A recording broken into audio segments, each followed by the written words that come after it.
Peace.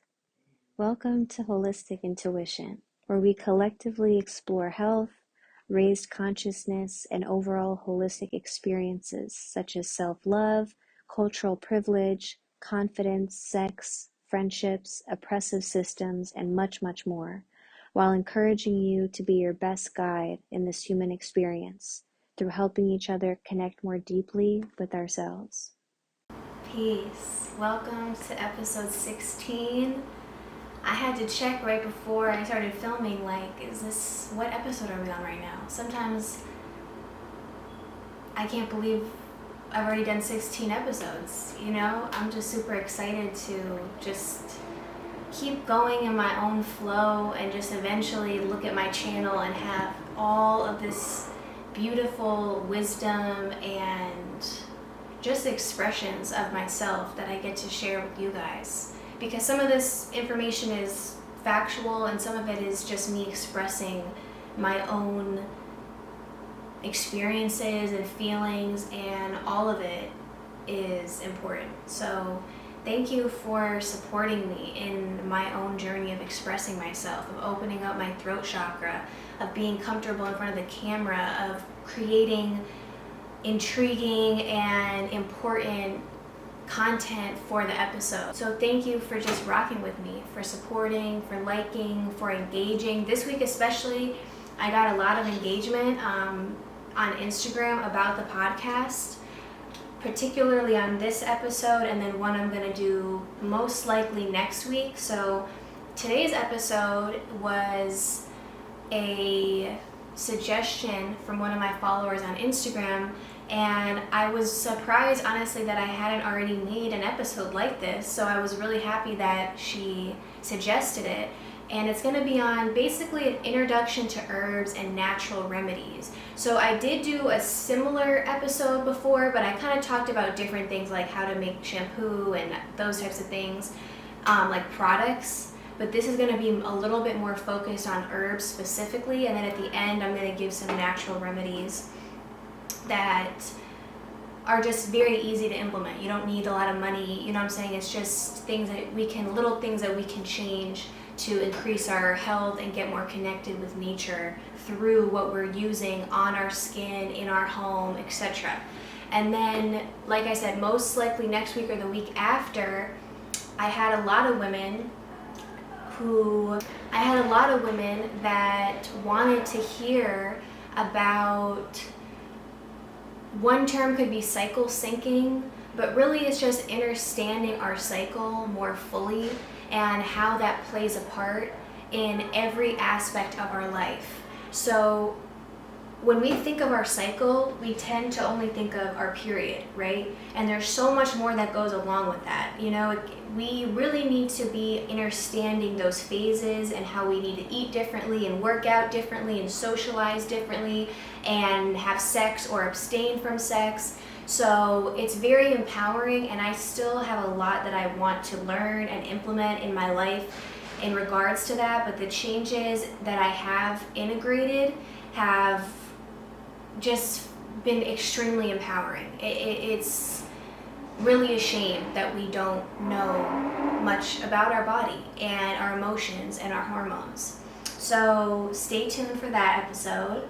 But before we get into today's, I'm actually going to be talking about rosemary later, but this is a bundle of rosemary, and we're going to set our intention with this. If you've seen before the episodes, you know I always light something.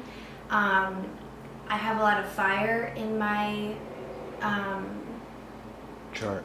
Thank you. In my chart, in my astrology birth chart, and so I've always really had an affinity toward fire and water, but I just love to engage our senses. I like to get the smells going and set an intention, set whatever you want to get out of this episode.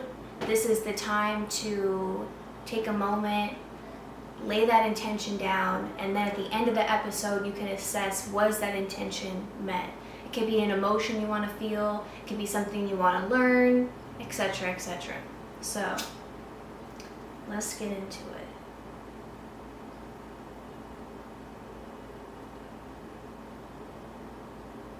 Also, this bundle is from Be Elevated, which is a beautiful apothecary and wellness center. They do readings, meditations, they have tons of events, they have herbs, like I said.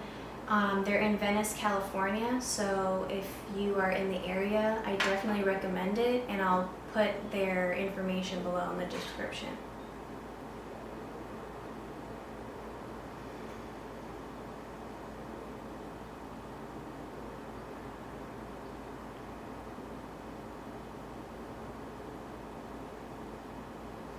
And actually this crystal is from her too. It's clear quartz and black tourmaline.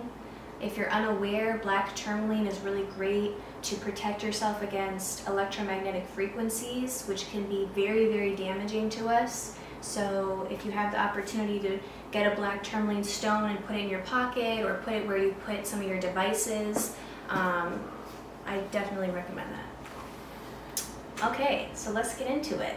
So when we talk about herbs, there is so much to discuss.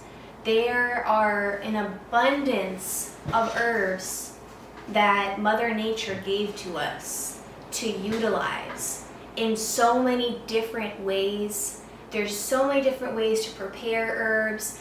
It is just this beautiful, beautiful sacred process to be able to learn about these living plants, these herbs. And so I wanted to start off slow, because if you just go pick up like an herb book, there's a lot in there and you might not really know like where to start, or okay, so I know rosemary does this, but how should I use it? Or, you know, I'm going through this ailment right now, what's the best way to prepare this tea? Or, you know, so I wanted to just start slow and kind of to the point and concise, and use this as, if you're unfamiliar with herbs, use this as a starting point for you to get excited and intrigued, and then you can go out and start researching and just learning for yourself what things you want to implement and really just what's important to you. So I wanted to start off with one of the most powerful ways to cleanse your body. If we are desiring to live a more mindful and healthy life, the thing is that we have to remember that nature does not rush. Man rushes. Nature takes her time and flows and moves with the rhythm and cycles of all the beings in this ecosystem. So whenever we're working with herbs, we have to remember to be patient. We are not taking a prescription drug, we are not taking an Advil, we're not taking a cough syrup, because those are not meant to heal you. They're meant to suppress whatever symptom is coming up. So it is an automatic, I feel better. Even though your body internally is not feeling better, it's just suppressing that pain signal to you, like if you take an Advil, for example. So whenever we talk about healing our body, we have to look back at how we were treating our body beforehand. So even though I eat alkaline and I drink herbs and I do all these things, I detox, I had to look at how was I treating my body for the first, let's see, I went plant-based when I was, like 19, 20, something like that. So how was I treating my body for the first 18, 19 years of my life? All of that doesn't just disappear when I now start to live a healthier lifestyle. All of that junk is stuck in our body. It doesn't just disappear. So something to keep in mind is that we need to detox our bodies. We need to cleanse all of the impurities out so that now we have a healthy vessel. So when we do start implementing these healthier options, it really can take a hold. It can really change our life. So I was talking about this on an Instagram live that I saved also, if you want to go back. It was really quick and concise, but to me, the two most important things to cleanse, even if you're eating healthy, but also if you're in a transitionatory period, is your blood and your gut. Your blood is the river of life. If we don't have healthy blood, and if we don't have a healthy gut, which obviously, we hear a lot that the gut is the second brain. I don't believe that. It's our first brain. Like I said before, that's where the majority of serotonin is released. So many things are going on in our gut that if our gut is out of whack, our whole state of being is out of whack. And it's interesting too to see the effect, the correlation between, I don't like really the word mental illness because that doesn't really get to the root of it, but mental illness and gut health. But as I was saying, when we have an imbalanced or impure blood or gut, it will show itself in our largest organ, which is our skin. So I was saying before how my skin has completely transformed since I was younger. And so I wanted to start off the herbs by just talking about some powerful blood cleansers that are easily found at an apothecary, which is an herb shop, and that these are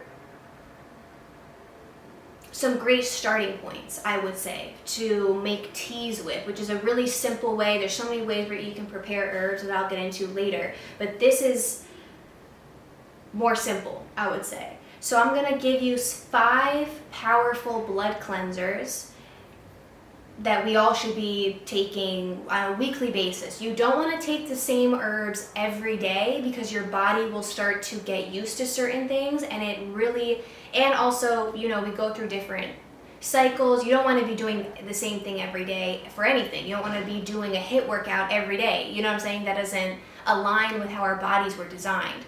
So let's get into it. Number 1 is red clover. And another thing to keep in mind is that herbs never have one purpose, ever. Herbs are so abundant. When Source decided to give us this shit, they were like, you know what? We're just gonna give them everything. We're not gonna pick and choose. That's why this life is so amazing, because it's like, damn, we got every single thing we needed.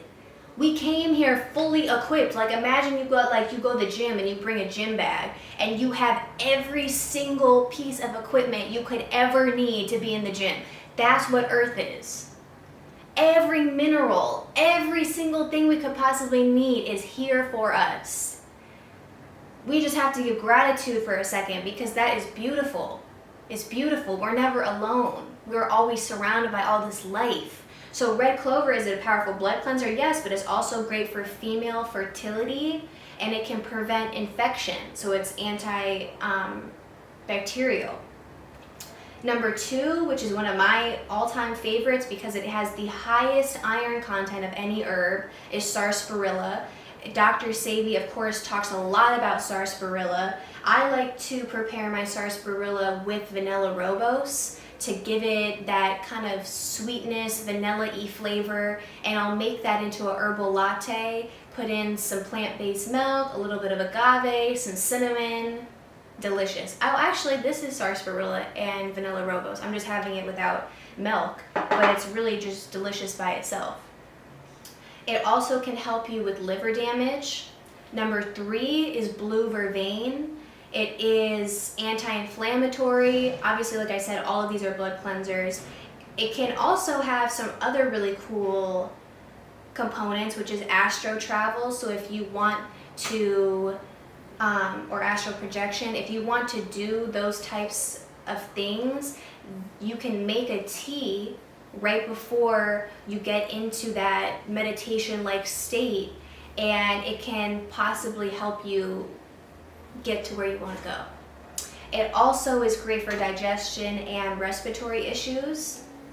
Then we have yellow dock root, which is great for balancing your hormones and just detoxifying your body.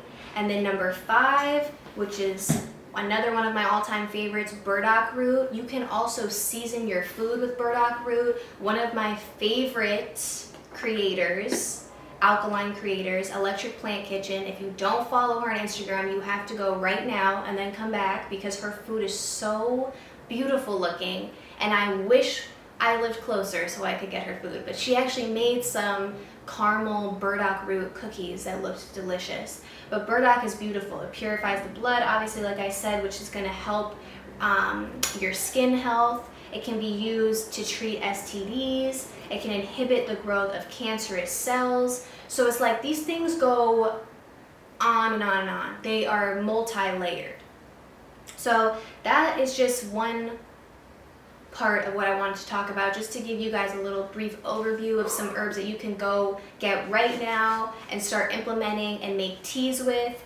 The one thing I will say is when you're using roots or bark, like for example burdock root or sarsaparilla root, anytime you're using something that has more density, it's thick, versus like a mullein or a more leafier herb, you have to make sure that you soak that root. So what I like to do is I'll put my root in my water on the pot with I won't turn the heat on, and I'll let it sit in there. You know, honestly, the longer the better, but as long as I do like 10 to 15 minutes, then I'm happy with that. Then I'll put the heat on.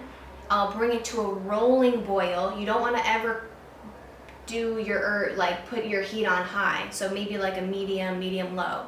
I'll let that be in the pot on medium low for maybe 10 to 15 minutes. So now it's gotten like 30 minutes of just soaking and being by itself, and then I'll put in like my vanilla rooibos or that more leafier herb, just so you get all the nutrients extracted, because like I said, it's thicker. Now I want to get into the multitudes of ways that you can use just one herb. So we're going to talk about Damiana and rosemary. And I just want to give a brief overview of the different ways that you can use just these two herbs for whatever your specific desire is. So Damiana, like I said, you can make a tea out of it. Just steep it in some spring water, strain it out, put it with whatever you want. Some honey, some agave, put some cinnamon. You know, just make it fun. Make it like it's a new recipe. Find some plant-based milk, make it into a herbal latte, boom, you got a beautiful, delicious, nutrient-dense drink. The other thing you can do is, if you're smoking cannabis, because I don't know what word they allow on YouTube, but if you're smoking cannabis, or you're maybe trying to wean yourself off of smoking, or whatever the case may be, I really recommend putting herbs in besides the cannabis, because not only is that going to feed you a lot of nutrients, but it's fun. You know what I'm saying? It tastes different. It's just a different sensory experience. So all you got to do is just grind it up, roll it with your stuff. That's it. It's, you know what I'm saying? It's not overcomplicated. The other thing you can do with Damiana is you can do yoni steaming. So that's something I've definitely been slacking on, is my yoni steaming. I used to do it more, but I definitely need to get back into that. But yoni steaming is a very ancestral, sacred, beautiful, needed practice for so many reasons. I mean, I could have a whole episode just on yoni steaming.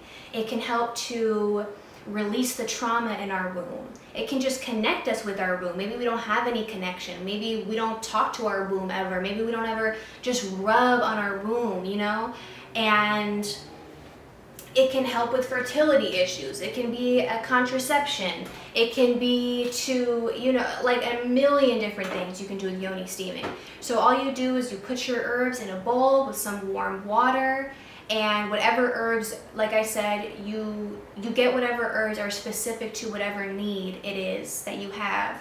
And a lot of people, you know, you can buy fancy yoni steaming equipment, or you can just squat down or get in a comfortable position, put a towel around you, or wear a robe so all that steam is encased in this area, and just relax. Just take deep breaths, talk to your womb, maybe put on a guided womb meditation on YouTube.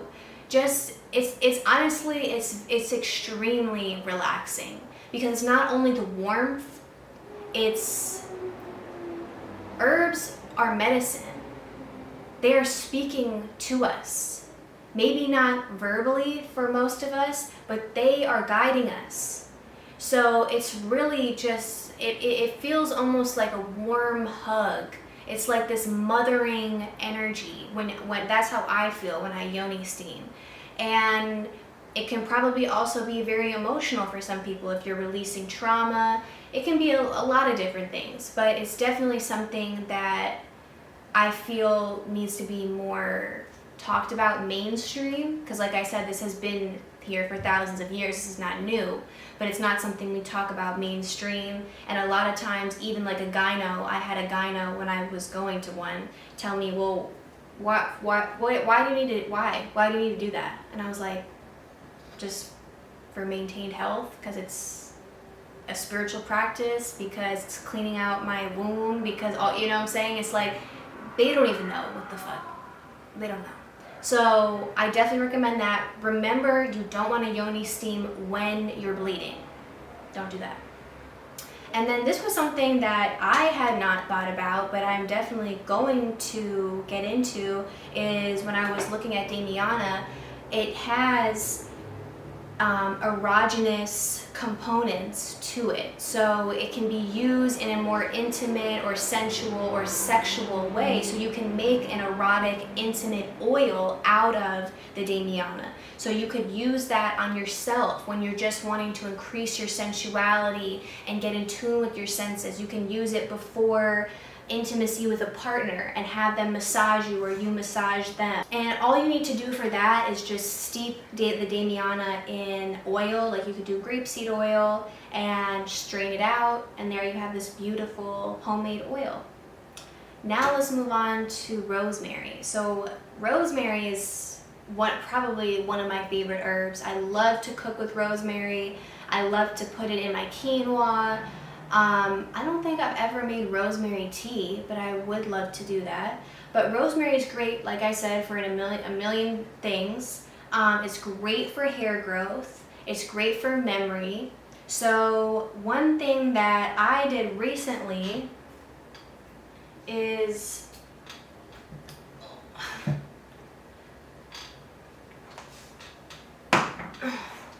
I don't know if you guys can see it that well, but I made a rosemary hair oil.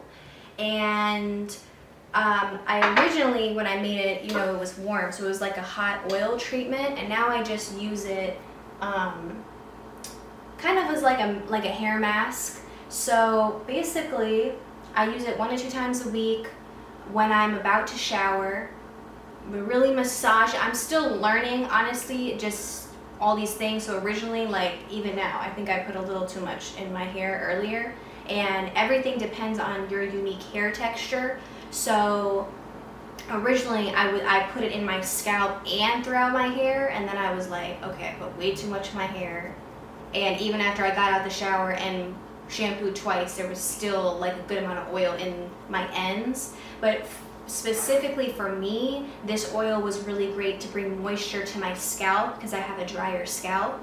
So I took 3 cups of grapeseed oil and 2 bunches of rosemary. Now, whenever you're working with herbs, when you're buying certain herbs, depending on where you're buying it, you have to really make sure that they're not using chemicals on it, especially if you're going to be ingesting it or putting it on your skin, because herbs are one of the most heavily sprayed products of chemicals. So the majority of my herbs I get from my farmers, you know, direct from my farmers, and they're not using harsh chemicals. But if you don't have access to that, just make sure you're buying organic herbs.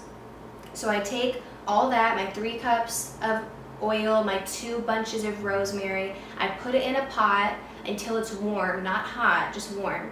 And then you can strain it out. And then I just took it, like I said, the first time as a hot oil treatment, really massaged it in my scalp. It felt wonderful. It was very relaxing. It smelled delicious. And then you can shampoo 2 to 3 times when you're in the shower, get all that out, and my scalp felt extremely moisturized and soft after. And something I learned recently, which I'm definitely gonna do, because like I said, for my hair texture, I can't really put too many oils in. So I saw a recipe for rosemary hair water, where she did 9 sprigs, so like a sprig is like 1 thing of rosemary, and then she put 3 to 4 cups of water to a boil, and then put in the rosemary and let that boil for 15 minutes. Then she put it on low and simmered it for 10 minutes. Then she put the lid on and steeped it for 25 minutes. I'm going into these like steps in case you want to pause and write this down, because why not? Try it. And then she strained it, put it in a jar, and then she just sprayed it in her hair whenever she wanted moisture in her hair, or, you know, just wanted it to smell good, or whatever she wanted it for. She used it after the shower, but she said you can use it all throughout your scalp and your hair, and that can be used every day versus like the oil. I only use that maybe 1 to 2 times a week. So just different ways that we can use these herbs and just be comfortable trying out different recipes. Not everything is going to turn out amazing the first time, but just be patient and really look at this as a gift, because that's what it is, and it's fun. You know what I'm saying? You're like playing with these plants, and then you get to use it and absorb all the benefits. The next thing I want to talk about with herbs is, this is going to be a super condensed version, but natural contraceptive. So there are an abundance of ways that women for thousands of years have been practicing natural contraception, and just because that's not offered through us to the mainstream does not mean it's not there. So one of my favorite natural contraceptions in terms of herbs is neem leaf. Neem leaf she's really that girl. Like, she really does what she's supposed to do. So you can take neem leaf. Neem leaf is a spermicide. So you can take it in capsule form. I personally like to get the neem oil. And what you can do is, if you are having sex with a man, is I would say about 15 to 20 minutes before you're gonna have penetration, take some of the oil, like a decent amount, and insert it vaginally. And then you can also put some on the head of his penis, and like I said, it's a spermicide and it's extremely effective, and you're not putting harmful chemicals inside of your sacred space. I actually was just reading a post today on condoms, this shit doesn't surprise me, but sometimes it's just like, damn bro, they just put it everywhere. They be putting shit every place they can, they gonna put it. And how it's linked to fertility issues and this and that, and it's like we wonder why we have all these things wrong with us, because we're using all this bullshit and we don't need that. All of these things have been here since the beginning of time, and this is another reason to connect with your ancestry, connect with your roots, and see what's there, because all of these questions have been answered. They're just making it seem like we need to take it a different route. We need to take what they want us to take. We don't need to do that. So that's what you can use as one of the herbs you can use as natural contraception. We're also going to talk about cycle syncing probably next week, like I said. Yoni steaming, you can use that as natural contraception. And then the other thing I want to talk about is, I'll link below the creator that I bought this from, and I can't say too much because I've never had to use it, hallelujah, but this is a beautiful, beautiful plant. So what else is in here? Is it just Queen Anne's lace? There might be another herb in here that I can't remember, but the main herb in here is Queen Anne's lace, and this is a tincture. So basically, I bought this from a creator, and I'll just read you, she has a little card, but she calls this, instead of Plan B, she calls it Plant B. So if you have an accident, like something happened for sure, and you want to not follow through with that pregnancy, you can take this as a natural Plant B. So she says you take 2 to 3 droppers full every 8 hours for 3 days after accident. Because you don't want to take this daily, or if you've taken hormonal birth control in the last 7 days, but it's made with organic Queen Anne's lace seed and supportive herbs to ease anxiety around unwanted pregnancy. So you don't ever have to feel pressure to go about certain things in a certain way. There are a lot of supportive herbs, there's a lot of supportive healers that can help you with whatever you desire. Next, let's talk more about herbs you can implement with smoking. So like I said, maybe you want to mix it with your cannabis, maybe you're weaning yourself off of something, whatever it may be, adding other herbs with the cannabis is very exciting, honestly. I personally love it because like I said, it just changes the experience. You know, for example, like you can smoke with lavender, which is going to be a stress reliever. It's going to make everything smell good. It's going to mitigate migraines. It's going to be antifungal. You can also, this is one of my personal favorites. Every time I use cannabis, I put this in every joint or whatever you're using. Every time. Like I don't smoke without this because when I first implemented this, I noted such a difference that I was like, bro, there's no way I'm not gonna use this. So mullein is an expectorant. This is what it looks like. And basically what that means is that it clears mucus from the airways. So if you're smoking on a regular basis, you're going to accumulate some mucus in your lungs, and we don't want an accumulation of mucus. So this will help, and you can, like I said, you can take this as a tea, you can put this in your joint, you know what I'm saying? You can do a lot of things with it, but putting it in your smoke blend it also is very calming to the throat, to the lungs. You really do feel like an actual difference in the moment. It's not like certain herbs, you might not feel it in the moment, but you know it's doing what it's supposed to be doing. This one you feel right then and there. It also can treat cough, so yeah, it just soothes overall your respiratory system. You can also use mugwort, which enhances recollection of dreams too, so that's a really cool thing about mugwort. You can also do, this is another one of my all-time favorite herbs, red raspberry. Red raspberry, if you are a woman, I highly, highly, highly recommend incorporating red raspberry in your routine. You know, when I'm about to start my period, I usually like to take red raspberry like a week before that, and it really helps my period feel even more comfortable, and it just soothes your uterus. It's very relaxing. I remember the first time I took my what is it called? Female reproductive. Yeah, I took my female reproductive herbal blend, which I talked about on the last previous podcast, which is donquay, red raspberry, some other things.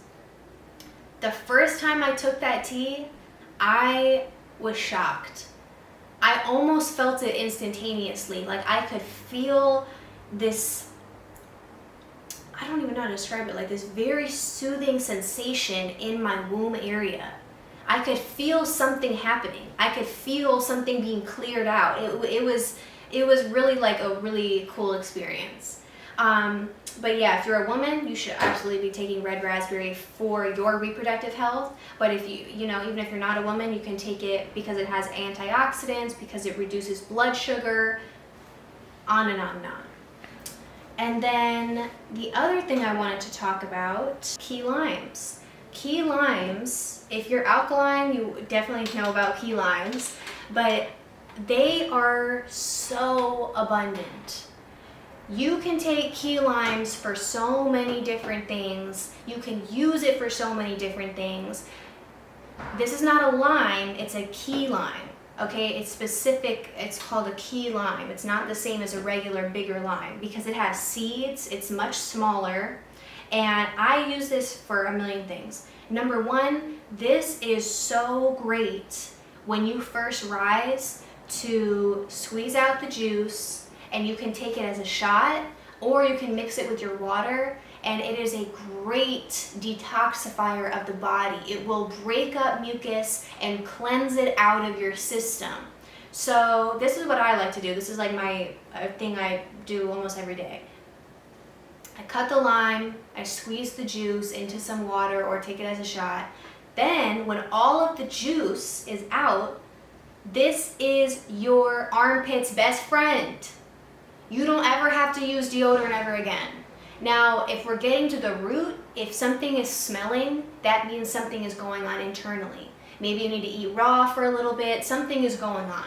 But regardless, even if it smells, if it doesn't smell, if it's hot as shit outside, it's, you know, we're in LA, we're in the valley. It's hot as shit. If I put this on in the rising, I won't smell anything the entire day, even if it's 100 degrees. So all you do is you just cut it in half, rub it in your armpit. That's it. That's literally it. Once it dries a little bit, I mean, I find that it just falls out, but like the little lime particles, once it dries, you can just take a little paper towel, just wipe it out. But this is the best deodorant. Another thing that I do is I make my cleaning solution with this. So what I will do is the limes that I didn't use for my armpit or for just wiping around the counter, because all, you know, this is great for just cleansing. So you can just take half of this and just wipe the stove, you know. But for the limes that I didn't use for other purposes, I put them in here after I've already squeezed the juice out, obviously. And I will cover this entire jar with vinegar. And once that sits for a little while, I would say at least a week, I will put it into a spray bottle, and this is my homemade cleaner.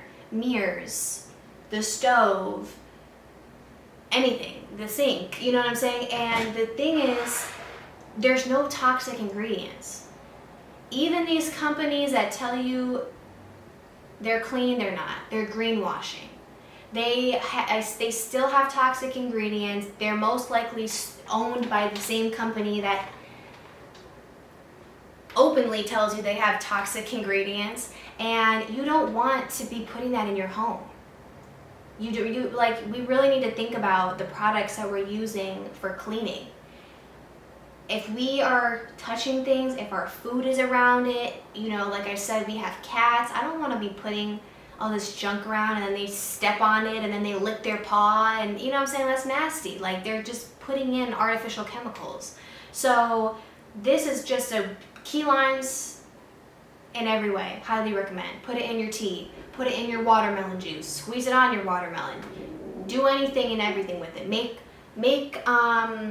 dressings with it. You can make a really simple salad dressing with tahini, lime juice, some herbs, some water, mix it up. Delicious. And then the last thing I wanted to talk about was just a few ways that you can utilize herbs. So obviously, number one, tea, I talked about. Number two, a salve. So a salve is basically like an ointment that you put on topically, so you put it on your skin, and it's used to promote healing of the skin, or as like a barrier or a protection. So you can make a salve. Maybe you're gonna go somewhere where there's a lot of mosquitoes and you don't wanna get bit up. You can make a salve to protect you from the mosquitoes. We also have tinctures, like this is what this Queen Anne's lace, how this was used as a tincture, which is basically the extract of the plant material. So it's highly concentrated. So, and you can take this, predominantly it's orally, but it's much more concentrated. Then you can make oil, like you can make this rosemary oil. You can make a spray, like I said, with the rosemary water spray. And then you can also use all of these things in cooking. Obviously, people cook with rosemary, but you can cook with burdock root. You can, all of these things are so multifaceted. You know, I could just go on and on about all the different things that you can do with them. But I trust that this was a helpful introduction for people that have no idea what to do with herbs. You know, we've all been at that point, and it can seem like a lot. So I just wanted to give a few specific ways to show you the abundance of them. And another thing that you can try is you can focus on one herb at a time. For example, rosemary. And you can just really dive into that herb and figure out all of the properties, all the parts of the body that it affects, and go one herb at a time. Or you can look at a certain system in the body. Maybe you specifically want to look at your lymphatic system. So you're going to really focus in on herbs that are going to detox and cleanse your lymphatic system. And that can be another way that you can learn. Because I've tried different methods of learning about herbs. Like, for example, I had this one book about herbs, and I felt like it was too dense. It was too much at one time, and I wasn't really absorbing a lot. So for me, being able to create with my hands has made me absorb the information more, because I feel more connected to it. So I feel like, okay, I have a relationship with rosemary now. I know how to use her. I know how she's going to affect me. And then really the last thing I would say is just make sure that whenever we're coming in contact with these beautiful plant medicines, that we're giving gratitude. Anytime I work with herbs in the kitchen, or I'm creating an oil or whatever, I'm always giving thanks, because gratitude is such a it's such an elevated emotion. And when we feel elevated emotions in our body, joy, gratitude, appreciation, inspiration, when we fully feel that and embody it, we are able to bring in and draw in the experiences that we desire much easier. And that's because we possess more energy. Because we are possessing more energy, more high elevated energy. And so it's a lot of reasons we give gratitude. It's not just because, oh, I want something, so I'm, you know what I'm saying? It's also just the pureness of just giving gratitude to all of these life forms around us. You know, we look at these things as kind of regular, but it's like, isn't this freaking amazing that this shit is the best deodorant I've ever used in my whole life? That it helps me eliminate in the risings because of its properties, and how every single thing was designed like this for us. That's really magnificent. It's not something I take lightly. It's beautiful. So I trust that this brought you some inspiration. It brought you some wisdom that you are excited to try out. And let me know if you have any questions on this, if there's anything in the future that you would like me to talk about herbs, because I'd love to just continue learning and sharing with you guys. And yeah, I think that's pretty much it for today. I said a lot of things. I hope you had a notebook out or something written down so you got all this information. And I'm really excited for next week's podcast, you know, about the cycle syncing and understanding our womb better. And that conversation is not just for women.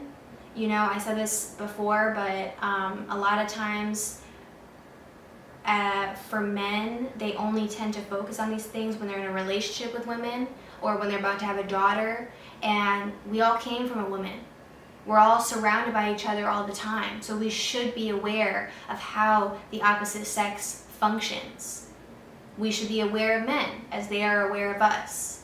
So these aren't things we should be putting off until this, until that. It's understanding just creates deeper relationships. So thank you so much for joining me on episode 16, and have a beautiful rest of your Sunday.